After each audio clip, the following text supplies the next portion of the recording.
मुंबईतले काँग्रेस नेते बाबा सिद्दीकी आणि त्यांचे पुत्र झीशान सिद्दीकी काँग्रेसची साथ सोडणार असल्याचं बोललं जात आहे। सिद्दीकी पिता पुत्र अजित पवारांच्या संपर्कात असल्याची सूत्रांकडून माहिती कळतेय। मात्र आपण काँग्रेस सोडून दुसऱ्या पक्षामध्ये जाण्याचा तुर्तास कुठलाही निर्णय घेतलेला नाही असं बाबा सिद्दीकी म्हणाले।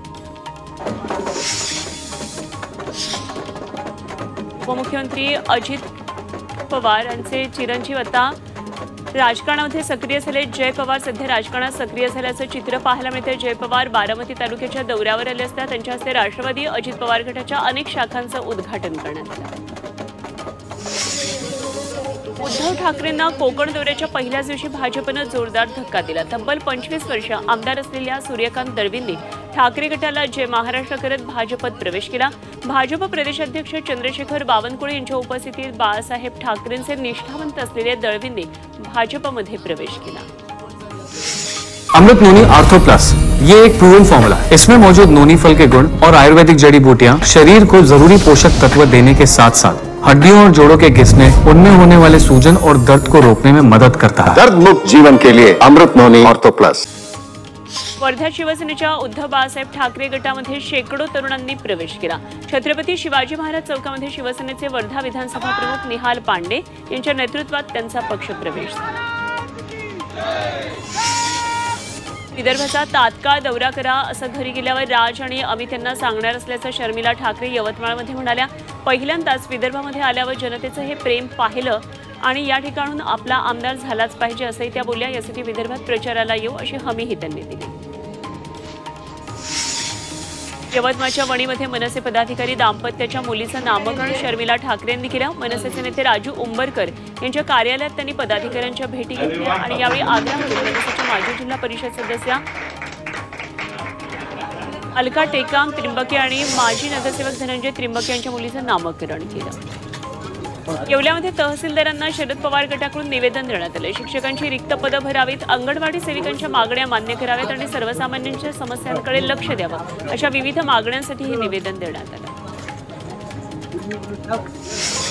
नाशिकच्या चांदवड तालुक्यातल्या 70 गावांचा पाणी पुरवठा गेल्या 15 ते 20 दिवसांपासून ठप्प आहे।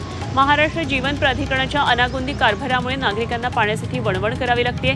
त्यामुळे 44 गावांमध्ये पाणी पुरवठा योजना ही तात्काळ सुरळीत करावी अशी मागणी स्थानिक करतात।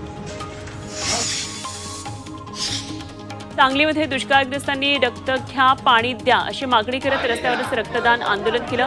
जत तालुक्याच्या 65 गावातील आंदोलकांनी यावेळी बालगावमध्ये रास्ता रोको केला। किंवा आश्वासन देणाऱ्या सरकारनं तातडीनं पाणी प्रश्न सोडवला नाही तर आगामी निवडणुकीवर बहिष्कार टाकण्याचा इशारा पाणी संघर्ष समितीनं दिला। पुणे सोलापूर राष्ट्रीय महामार्गावर रास्ता रोको करण्यात आला। इंदापूरमधल्या उजनी धरणातून 10 टीएमसी पाणी तात्काळ सोडण्याच्या मागणीसाठी शेतकऱ्यांनी आंदोलन केलं। यामध्ये मोठ्या संख्येनं धरणग्रस्त शेतकरी सहभागी झाले होते।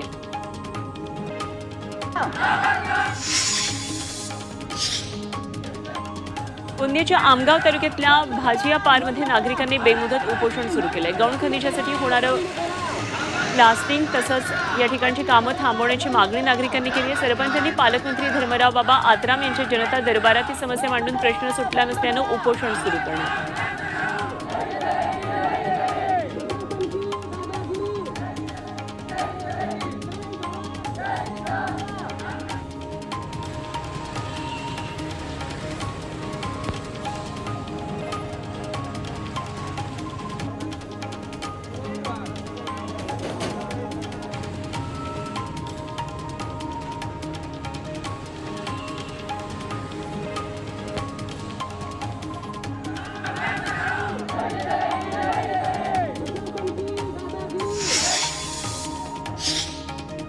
वाशिमच्या दवा इथल्या रस्ता दुरुस्तीसाठी नागरिकांनी धरणं देत आमरण उपोषण सुरू केलंय।